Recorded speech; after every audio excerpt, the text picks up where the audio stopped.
Now, following on from this previous recording here,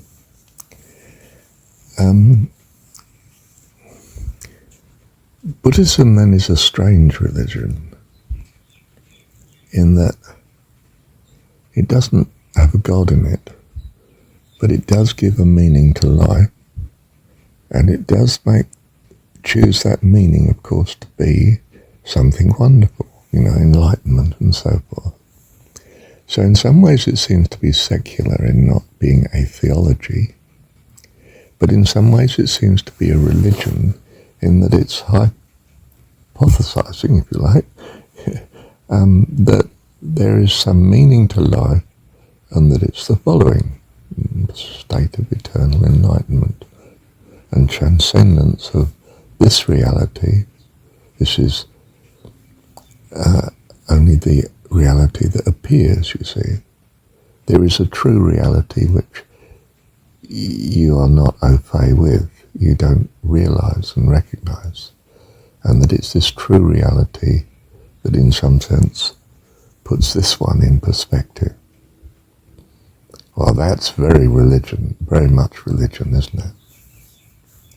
And it's religion in that it's a way of thinking and living that comes to your rescue in the dilemma you find you're in. Well, they're both uncertain from your point of view, not from the point of view of someone who is enlightened or from the point of view of someone who is now in heaven. But from your point of view, where you are at the minute, they're both possibilities, and you have to choose. How do I choose rationally between the religions available, including the secular belief system? Well, it's fairly practical. I do the one that seems, in my experience, to be best. Well, if I put my blinkers on and only see the religion of my society, I don't know what that is. If, on the other hand, I have an open sort of mind that looks at all the religions, including secular philosophy, which we might want to call humanism, but you don't have to be preoccupied with the care of humanity, which basically is what humanism has at root. You might choose a secularity that doesn't, don't know quite what that's sophisticated, but I'm sure it's out there in various different forms. But anyway, do you see? You can look around, see what these options are, and choose the one which you find to give the best outcome. Not to the extent that you've found the worst outcome and it's annihilated you, of course. That rather excludes mastering the possible choice that you could have made. In other words, taste and see. And look at. You don't have to even taste to some extent, just look. Does the typical Christian or the typical Buddhist strike you as the sort of person you want to become, given who you are now? For instance, you might be looking for happiness and joy. Do the practitioners of this particular religion you're looking at seem to result in more happiness and joy than other people?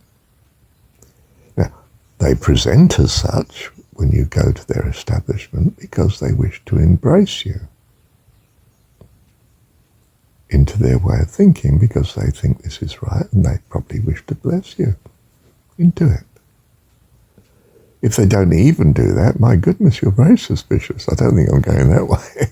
They're miserable lot. In fact, they were quite rejecting. Do you see? There are simple solutions to uncertainty. Look around. What's the outcome of Hinduism, Buddhism, Islam, secularism, humanism, New Age beliefs, drug taking and crime as a way of life. Which ones seem to bring the most harm? But more importantly, which one seems to bring the most benefit? And rationally, in uncertainty, that's the way you'll go, and be blessed accordingly, presumably. How else can you rationally choose? And it is that. It says choose. Choose according to this rational criteria. You don't have all knowledge, but you are alive. You can listen to advice. In other words, you can be told. And you can be told all sorts of conflicting things. And then you can look and see and observe and see which one seems to be best. And then you can try those that seem to be best. But not too overwhelmingly, just try a little and see if it works. And if it doesn't, you'll probably drop it and try something else. And that way you will find your way to life eternal, if it exists. And if it doesn't, what have you lost? Nothing. So you know the way to go. Taste and see. Bless you. Thank you, Heavenly Father. Thank you, Dad.